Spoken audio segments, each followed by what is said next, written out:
سلامونه ملګرو، اول دا ویډیو وګورئ.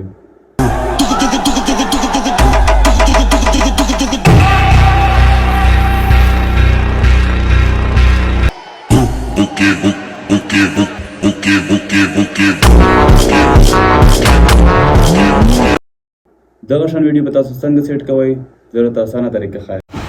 اول به تاسو راشئ او ټیک ټاک به اوپن کړئ او زما د آی ډي ته به راننه د آی ډي کې به پوسټ باندې کلیک وکړئ او ریپوسټ کې به ننه یو ویډیو ما ریپوسټ کړې وي، هغه فرسټ نمبر باندې چې کومه ده دغه آی ډي باندې به د ویډیو باندې به کلیک وکړئ او دلته ټمپلیټ باندې به کلیک وکړئ او ټمپلیټ یوز ټمپلیټ باندې به کلیک وکړئ نو تا به خپله سیټینګ او ګیلري ته راوړي. صحیح ده، ګیلري کې چې تا سره کوم های کوالټي ښه پکچر وي هغه به سلیکټ کړئ او پکچر باندې چې کلیک وکړئ او نیکسټ کې مخته به روان شي، لږ لوډینګ به وکړئ، هغې نه پس به تاسو ته لږ ټایم درکړي، هغه به لاندې مینیمایز وویل او لږ سیت پس چې کوم ویډیو ریډي شي او تا ته به خپله سکرین ته راشي.